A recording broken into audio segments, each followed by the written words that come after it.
Daily Tech News Show is made possible by its listeners. Thanks to all of you, including Pepper Giese, Eric Holm, and Carmine Bailey.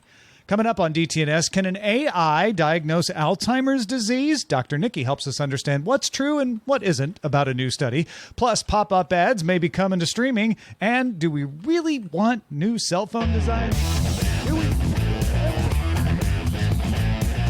This is the Daily Tech News for Friday, June 24th, 2022 in Los Angeles. I'm Tom Merritt. Also from Los Angeles, I'm Lamarr Wilson. I'm coming at you from New York City, Dr. Niki Ackermans. It's me. And hoping for a cooler weekend, I'm the show's producer, Roger Chang. From your lips to God's ears, Roger. We have got a good show for you today, so let's start with a few tech things you should know. Next month, Microsoft will start notifying Windows 8.1 users, I used the plural optimistically, that the OS will reach its end of support date on January 10th, 2023. That means it'll stop receiving security updates. It already stopped receiving regular updates. After January 10th, 2023, y'all are on your own. No more security updates from Microsoft. Microsoft does not even plan to offer extended security updates for that particular version of the OS, although it had done that for Windows 7. Leave my mom alone. According to an investor note from Apple analyst Ming-Chi Kuo, as seen by 9to5Mac, Apple will likely announce its mixed reality headset in January of 2023. The note also predicts Meta may pull back on near-term VR hardware investments to refocus on the core advertising business model. The Cybersecurity and Infrastructure Security Agency and the U.S. Coast Guard published a joint alert warning that organizations are still seeing active exploitation of unpatched VMware Horizon and Unified Access Gateway servers that have the Log4Shell vulnerability. The alert warned that state-sponsored groups are exploiting these flaws and that it's seen organizations compromised by multiple threat actor groups. So get it fixed, y'all. Twitter announced that its button to toggle captions for its video player is now available to the public on iOS and Android. The button is in the top right corner of the video, and if it has captions available, lets you choose whether you want to see written descriptions. The company has started a limited test of this feature in April. Walmart announced Thursday it's developed a way to switch seamlessly between cloud providers and its own servers, so hybrid cloud, which potentially could save the company millions of dollars and offer options other organizations looking to reduce their dependence on giant technology companies might want to look into and copy. Walmart's new hybrid system uses third-party platforms from Microsoft, Google, and its own internal server network, which it built out across Walmart facilities around the country. All right, let's talk about nothing. The phone. Let's not start an Abbott and Costello routine, right? Not this time. Nothing opened pre-order reservation deposits. Pre-order reservation deposits. They just call it pre-order reservations, but they charge you. This is for the Phone 1, the Nothing Phone 1 device. If you get an invite code, so you can't just do it. You need to get invited. Then you can put down 20 pounds, a non-refundable deposit that will be applied to the purchase price if you follow through on the order. Everyone else goes on a wait list, and then new invites for you to be allowed to give them your 20-pound deposit will go out in batches. The Phone 1 will open for all pre-orders on July 12th. That may sound convoluted to some of you, but it's actually a system that Nothing founder Carl Pei's former company OnePlus used for years to help manage supply and drum up interest. Another way to drum up interest is to have Pei sit down with Engadget and throw shade on the rest of the cell phone industry. What happened there, Lamarr? Yeah, so Pei, like a lot of us folks, feel that phones aren't as special as they used to be. I kind of share this. But unlike most of us, he thinks he knows what the problem is. So there are fewer companies making flagship phones these days. We know that. And they all work in the same parts from Qualcomm, Sony, and Samsung. And pretty much the same consumer research data. Boring, right? So they all end up making very similar phones. Or as Pei puts it, if the input is the same and the method is the same, the output is more or less the same as well. It kind of makes sense. I agree with them here. It's like, yeah, they're all working from the same playbook, so it's no surprise that the phones kind of look the same. Pei says they intentionally used intuition at Nothing when designing the Phone 1, leading to design elements like the transparent case, making the heat pump at the bottom of the phone look like a tiny little elephant. And the signature feature of the Phone 1 is the 900 LEDs on the back. That I think that number is accurate. There are 900 LEDs on the back. Those are used as a notification system that can do things like a red light to indicate that video is being recorded, patterns and colors that you can assign to contacts along with sounds. So you don't have to look at the screen to see who's calling. You're like, oh, it's flashing green and playing Marvin Gaye. It must be Lamarr. Lights glow differently when it is charging versus reverse charging, and LEDs by the charging port indicate how much power is left in the battery at a glance. Okay, so those are different, but do we need our phones to be different? Dr. Niki, I'm curious, as a phone user yourself, like all of us, do you feel like, oh, these phones are boring, I wish they were cool again? Yeah, I want a cool phone. I want a little elephant on my phone. Well, we don't know what we're missing until it comes out, right? So I encourage trying new stuff. Some of it'll probably flop, but that's fine. I like the LEDs on the back. I wonder if they can be used as a ring light. I feel like that's something that so many people are using right now. Not me right now, but some people. Yeah, innovation's always good. Mostly always good. I'm going to play the curmudgeon here, Lamarr. What about you? Okay. So I'm kind of with her. I like the idea of changing it around. Like initially, like I have the if it's not broke, don't fix it model. But phones, I used to do technology videos on phones. They're when they were exciting when Android was out, they're boring now. Like it's just so many of them coming out. There's nothing interesting about them. We need a way to spice up these so I can make another channel and get famous again. So it's really important that we follow through on this, people. I disagree. I think phones, we got them to a point where they work well. And if you try too much stuff, you're just going to make them not work as well. And they're not going to be as compelling. I don't disagree with what Carl Pei is doing. I think somebody needs to try stuff. So I'm with you all to a certain extent, which is I'm glad somebody's trying some things because maybe most of them won't work, but some of them will. And then we'll learn and get some new innovation. I'm cool with that. I'm not bothered by phones being uninteresting. That just means it's a mature product category. I'm also, not bothered that the laundry device I buy is uninteresting and doesn't have cool new features. In fact, when they try to put too many cool new features in a laundry machine, it makes it confusing. Laptops, same way. They work a certain way, and that's good. You want them to be predictable devices. They're commodity devices now. Okay, that laundry thing was very old man right there. I'm sorry. Old man talk is coming out. Like the idea if I get one machine, I know they exist, by the way, that you can put laundry in, it washes and dries, and that's what everybody has, because I know it's really expensive right now. That's the innovation I want to see. That the progress. Something can be done better than this. I know what you're. That's a new product category, though. I'm talking about when they're like, we put all these like special alert ringtones on your. I'm like, I don't need that. I just need it to wash well. Does it wash well? That's what I want. Filtered out through time. The bad stuff will fall by the wayside, just like how 80s music is great. All the bad stuff, we don't listen to it anymore. And thank you. I like you. Holograms. All right. Yeah. Innovation.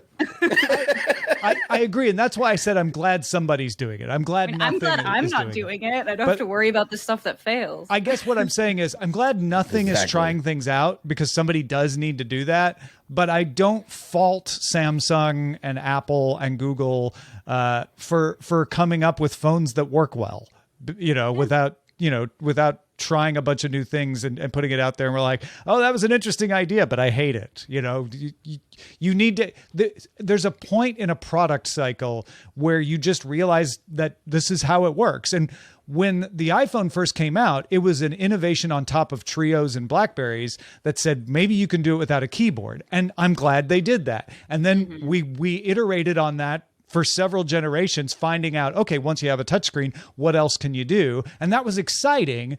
But there's a certain point where it just works, and you're like, okay, this is what you can do with a touchscreen. Now, if you come up with a new form factor or the equivalent of, the dryer and the laundry together in one thing, then I'm interested again. But if all you're doing is putting LEDs on the back, I'm glad somebody's doing that, but I don't really think everybody has to do that.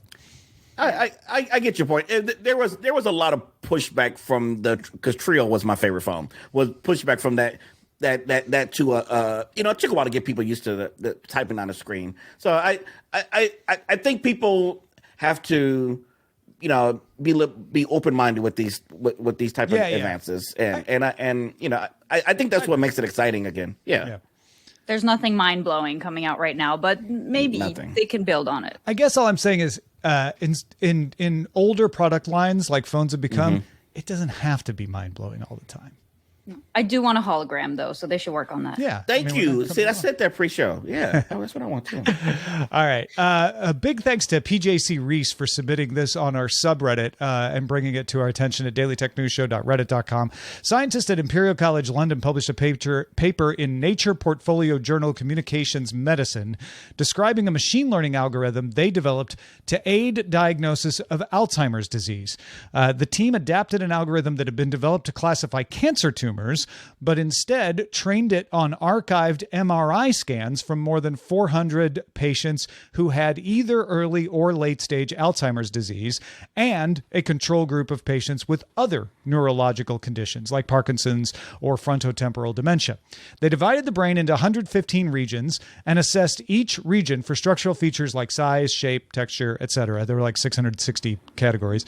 The algorithm was trained to identify when changes to these features predicted the existence of Alzheimer's disease, and in their paper, they said it accurately detected Alzheimer's disease in 98% of the cases they tried and could distinguish early and late stage in 79% of cases. So this sounds very promising. Dr. Niki, what do you think? All right. I'm excited about this one. This is like smack dab in the middle of my field. So I'll start by saying any advances in Alzheimer's disease research are big advances because we don't have a lot to go on, because the problem is that we can't diagnose it in living people. So this is a step towards that.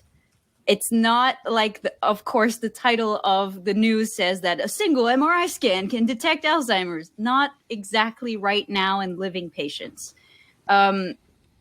especially with what they're doing. Okay, so I'm going to break it down.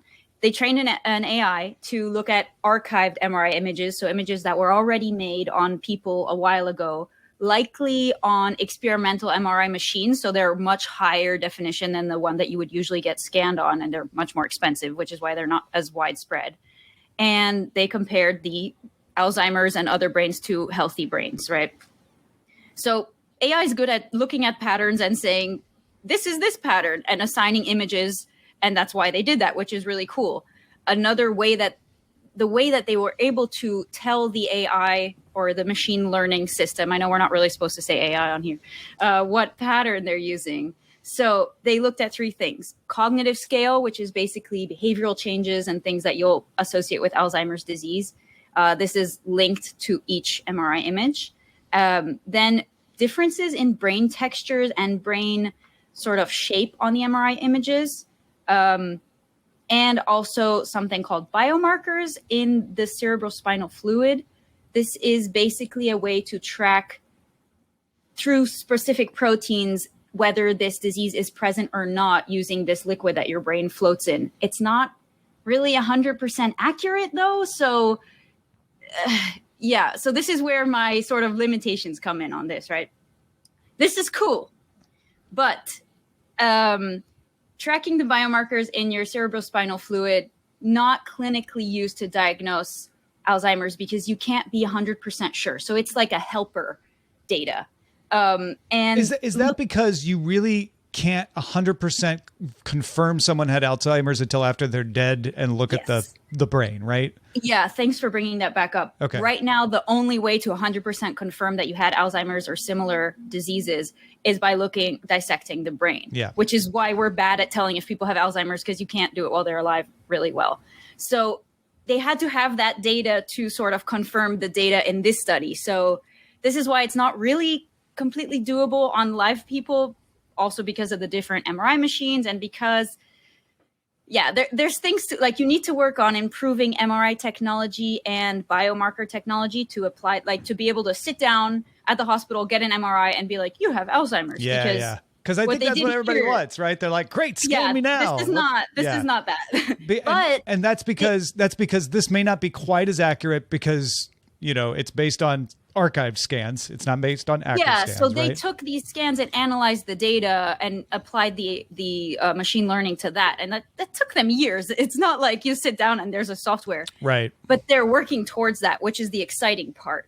And this is really cool because this is exactly what I'm working on. So I'm trying to help move this needle forward as well, but I do it on sheep because it's easier to work with dead sheep than dead humans, basically. Also, the other thing that I'm not so sure about is the brain regions that they worked on. They said that they looked at different brain regions and the brain texture. I don't know what that is. Yeah. But So more detail would be needed. Yeah. Yeah, and things like cortical thickness, so the thickness of the brain section, that's only visible in really, really late Alzheimer's disease, which you can already see in the MRI with the naked eye anyway. So it's we're getting there, but we're not there. So I'm glad I was able to break this down because the title is a little bit misleading, as usual. Some of that would come out in the wash because of the way machine learning works, which is I don't know, we pointed at a bunch of stuff and it got really good at predicting. We don't even know what parts it was looking at. What parts were important and what parts weren't. Machine learning a little bit of a black box that way. So if it was able to get really good at predicting, I'd say it could at least be used as an aid to diagnosis. But that's where the other thing came in where you're but these scans are not the MRI that you could use every day. Is that right? Yeah, and they can build on that. So some of the samples were from a usual MRI. So this is basically pushing the needle towards being able to do it on live people. The fact that this algorithm exists. But the other science needs to catch up to the algorithm, basically, to be able to match all that. Would this combined with the standard MRI that you would use to try to diagnose someone now? What the two combined give you in its current form, a better whole picture of what's going on, or is it's still too early to? If you had really late Alzheimer's, but then you would already know that you had really late Alzheimer's because you'd be showing behavioral signs. The early Alzheimer's is really the tough one, and it's still tough. It's just So the upshot here is great study, good news, but as with most published studies, there needs to be more work for it to become a practical thing that most of us can benefit from. Yeah, story of my life. Yeah. All right. I've gotten really practiced at saying that myself on the show. But this is great news, right? It is something where it does look it does look optimistic that we can build on it, right? Someday, yeah. Yeah. Just needs to have more people like yourself contributing to the data pool. Yeah, fund my Patreon. No, I don't have a Patreon. Fund your research directly. Yeah. Join in the conversation in our Discord. Can you fund scientific research? Let us know. We know who to put you in touch with. Or if you just have thoughts or questions about this, you can join our Discord by linking to a Patreon account at patreon.com/DTNS. So we've heard, Tom, that Netflix is considering an ad-supported tier. A lot of sources say this is happening. But now we have the official word from the Netflix co-CEO, Ted Sarandos. Yeah, indeed. At the Cannes Lion Lion? Is it because it's in French? I don't know. Cannes Lions Advertising Festival. Sarandos not only confirmed the plans are going ahead, but explained why Netflix has changed its mind because it used to be against implementing ads. Sarandos said, "We've left a big customer segment off the table, which is people who say, hey, Netflix is too expensive for me and I don't mind advertising." He also added, "We're not adding ads to Netflix as you know it today. We're adding an ad tier for folks who say, hey, I want a lower price and I'll watch ads." I think he's trying to calm down people who are like, oh, so you're going to put ads in my tier. No, if you have Netflix today, that you're not getting ads. This will be a new offering. He would not clarify what partners Netflix is talking to implement the ads. Apparently, Google and NBC Universal are the ruminers. Sarandos only said, we're talking to all of them right now. So he's not letting on who they prefer. Sarandos explained that they want a, quote, pretty easy entry to the market, but that, quote, what we do at first will not be representative of what the product will be ultimately. I want our product to be better than TV. He added that the company wants to build an ad experience that is, quote, more integrated and less interruptive. Now, that's interesting. So Variety had an observation that might shed light on the kind of thing that Netflix would do. Now, Fox News' subscription service called Fox Nation has been running banner ads from Camping World on the bottom third of its screen during episodes of Duck Dynasty. I mean, that kind of makes sense. And the service plans to continue promotional billboards, as they call them, to use these rather than interrupting a show with the traditional 30-second ad spots. So I know a lot of folks here don't like the idea of ads interrupting a show, but what if the ads didn't interrupt, but just pop up at the bottom? How do you think we'll feel about that? Nobody likes ads. I don't know. I feel like it's nefarious, but also less annoying. But also, I still don't want ads. Yeah, ads is one of those fraught topics because everyone claims that they hate ads and they'll never pay for them. And yet the statistics show that there are people who are lying because people do pay for services with ads. We also hate giving away more money than we want to. So yeah. So when the rubber hits the road, people do end up supporting these services and subscribing to these services. So we know it's not you, but somebody out there is doing it. I do think it's compelling to say we are not going to interrupt the show, especially because Netflix content particularly is not built for ad breaks. There are no natural ad breaks in a Netflix show, so it'd be kind of hard for them to reverse engineer that. But a pop-up, so they could do pre-rolls and post-rolls, obviously, but a pop-up that just shows up in the lower third, that would not interrupt the flow of the show. It would cover some part of the show, but usually the lower third is left with, less essential information when you're filming stuff. You keep the central information towards the center, which is why lower thirds are where you put graphics in most TV content. So I see that it solves that problem, but it also could potentially introduce other problems of, but there was important information down there, or it's distracting and I don't like it, or it's irrelevant. That's usually the problem with ads. We love ads when we don't think they're ads because we want the information. We hate ads when they're irrelevant to us. So this is kind of interesting because initially, I know someone said in the chat that doesn't YouTube already do this? And yes, YouTube does have a banner that pops on top. Now, when I talked to you about this pre-show, I was under the assumption this would somehow raise the screen up a little bit and pop underneath, kind of like what is it called? Science, little things that run like a banner roll that on news stations. Just like it's right under the main the scroll. Something like that where it's not interrupting at all. But if it's not gonna, it will have to kind of letterbox your content a little bit to pop up in order to do that. And I'm thinking is that a disruption people would tolerate, or would they tolerate a YouTube-like banner jumping over on top of the content? Yeah, I'll be honest. What they're describing here from Fox is the banner that pops up on the bottom and then goes away. It doesn't squeeze back the content. At least I don't think it does. It doesn't squeeze it. Yeah. Okay. But Netflix might do something that's more like you're saying, because a lot of times on sports now, especially sports that don't have as many timeouts like soccer, they'll squeeze back the picture and put an ad to the side. Yes. So I wonder if Netflix wants to do something like that. Maybe that's why he's like, well, we're not going to, have the exact product at the very beginning, but eventually we'll get there. Like they may be looking at that kind of technology as well. I wonder if that's going to interrupt subtitles too for people who use that. Oh, interesting. Usually with the squeezebacks and stuff, it doesn't. Squeezeback might be but with the lower third, I know a lot of times those lower thirds can push the captions up to the center of the screen, which can be annoying. But I don't know if that's how it works on the Fox Nation app or not. That's a good question, though. Yeah, I mean, it seems preferable to just being cut off and interrupted if you had to choose. Yeah. And it like I said, it solves that Netflix problem of they don't have ad breaks. So how are they going to put ads around their initial shows? I'm gonna guess they will do all of these things. They're gonna have pre-roll, they're gonna have post-roll, they're gonna have banner pop-ups, they're gonna have the crawl like Lamarr was talking about. They're gonna have the squeeze back eventually. Maybe not right at launch, but eventually. You'd be surprised to see how many people would go for that versus and save $5 a month.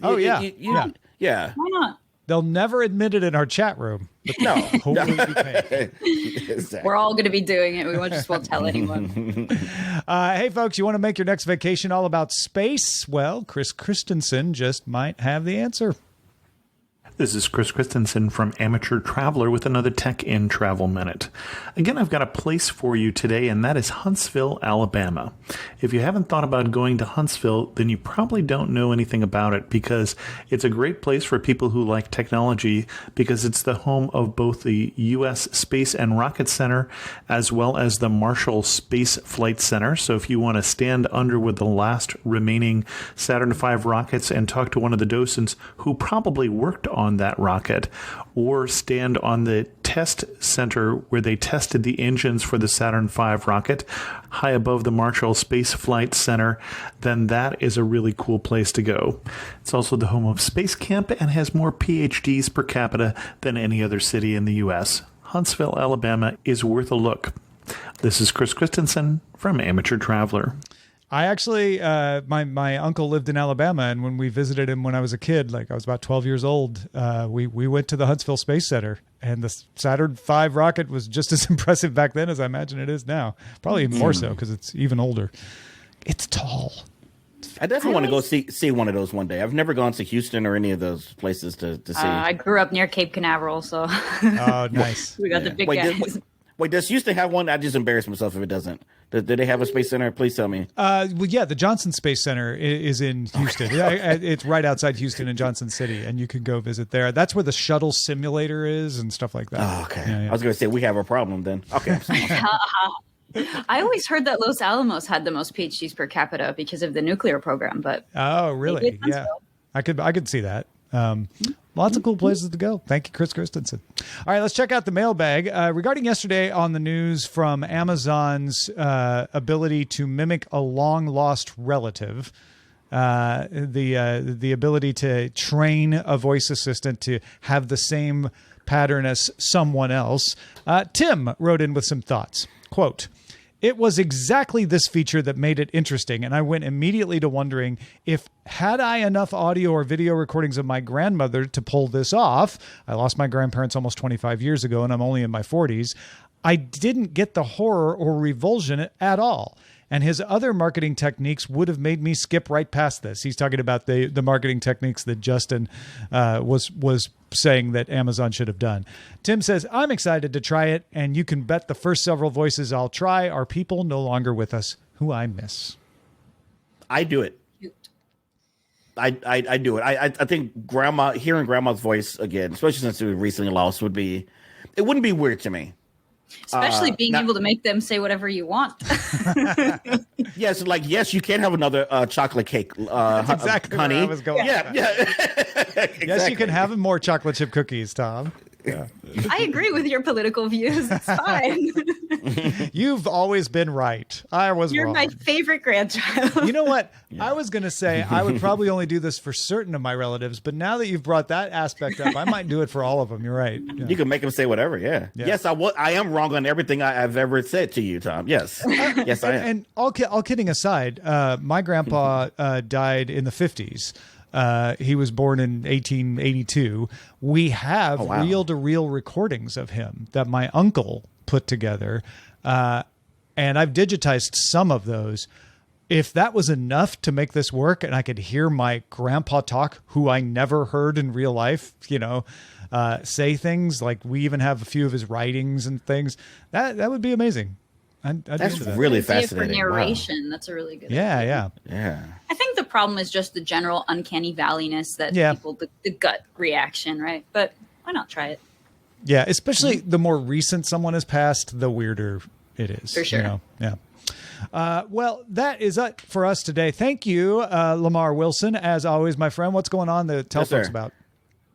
Well, I do short form entertaining video content on you guys on everywhere.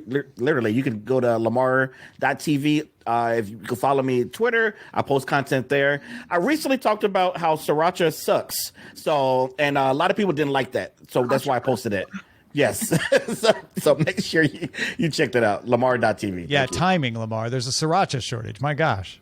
Oh, that's why I did it. Yeah. Dr. Niki, thank you for bringing the science today. What do you got going on to tell folks about?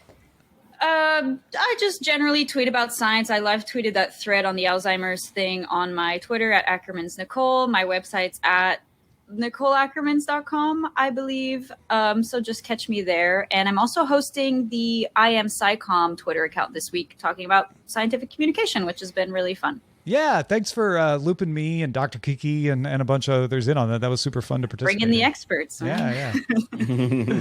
Special thanks to Sundayu, one of our top lifetime supporters for DTNS. Thanks for all the years of support, Sundayu. Appreciate you being with us. Folks, if you ride with us every day, Monday through Friday, and if we were like actually in the car with you, would you buy us a cup of coffee? Well, for 1 cup of coffee per month, actually less, $2. Way you less. can't get a cup of coffee for $2 anymore. You can support the show. So if that makes sense, if you'd be like, yeah, I'd buy him a cup of coffee. Well, you don't even have to be in the car with us. We don't have to worry about any of that stuff. Just go to patreon.com/DTNS. That is also where you can get the extended show. We're going to be talking more about stuff on Good Day Internet, patreon.com/DTNS. We're live Monday through Friday, 4 p.m. Eastern, 2000 UTC. Find out more at dailytechnewsshow.com/live. We'll be back Monday. Talk to you then. Bye. This week's episodes of Daily Tech News Show were created by the following people. Host, producer, and writer Tom Merritt. Host, producer, and writer Sarah Lane. Executive producer and booker Roger Chang. Producer, writer, and host Rich Straffolino. Video producer and Twitch producer Joe Kuntz. Technical producer Anthony Lemos. Spanish language host, writer, and producer Dan Campos. News host, writer, and producer Jen Cutter. Science correspondent Dr. Niki Ackermans. Social media producer and moderator Zoe Detterding. Our mods, Beatmaster W. Scott S1, BioCow, Captain Kipper, Gadget Virtuoso, Steve Guadarrama, Paul Reese, Matthew J. Stevens, and J.D. Galloway. Mod and video hosting by Dan Christensen. Video feed by Sean Way. Music and art provided by Martin Bell, Dan Luders, Mustafa A., Acast, and Len Peralta. Acast ad support from Tatiana Matias. Patreon support from Dylan Harari. Contributors for this week's show included Shannon Morse, Scott Johnson, Justin Robert Young, Lamarr Wilson, and Chris Christensen. And thanks to all our patrons who make the show possible. This show is part of the Frog Pants Network. Get more at frogpants.com. Diamond Club hopes you have enjoyed this program.